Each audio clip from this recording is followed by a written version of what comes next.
Let us remember that we are watching a video that is designed to get votes and to suppress votes.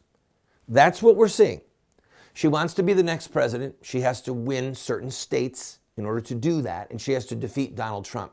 So again, she wants people, number one, to vote for her, and number two, to not vote for Trump, even if she can just get people so confused that they stay home.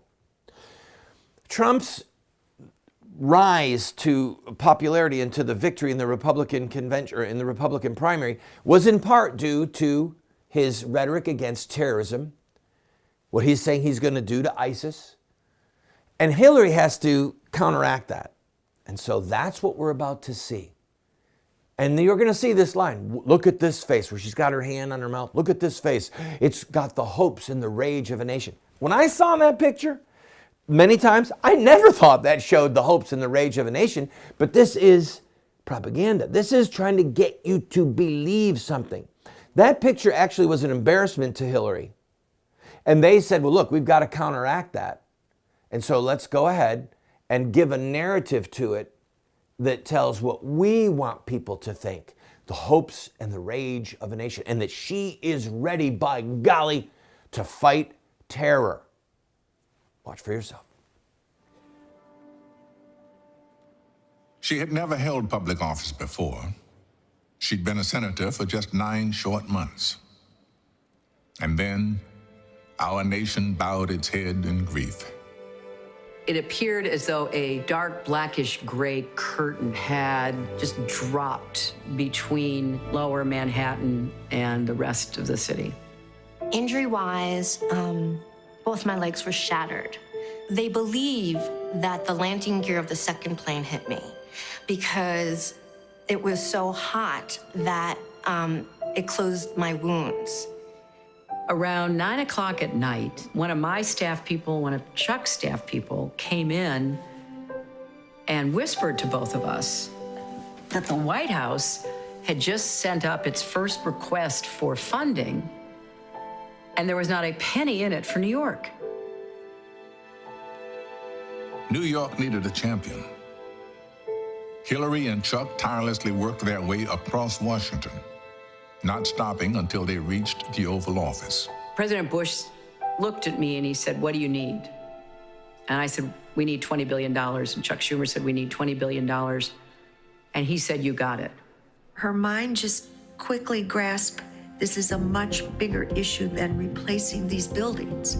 This is replacing the American spirit.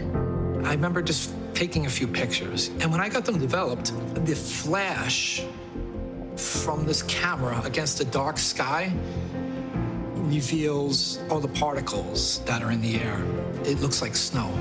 When our first responders began to get sick and questioned the quality of the air at Ground Zero, Hillary loudly took on the EPA and won them health benefits. People that the air was safe. It wasn't safe. Not only did she say she was going to fight for us, it wasn't idle chatter. At the same time, she very quietly helped some survivors rebuild their lives. I remember talking to Hillary, saying that I can't have this wedding unless I can dance. I need to be able to dance my wedding for it to happen. And she said, you're gonna do it.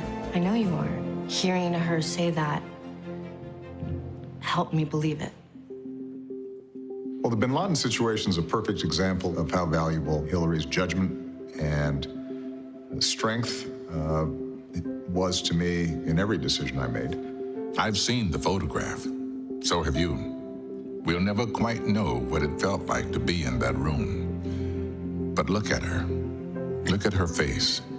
She's carrying the hope and the rage of an entire nation. When the opportunity arose for me to be part of the small group advising the president about whether or not the intelligence we had was strong enough for him to act, I took that responsibility personally and on behalf of the 3,000 people who were murdered, the tens of thousands of loved ones who were left behind, the horror that was inflicted on our country.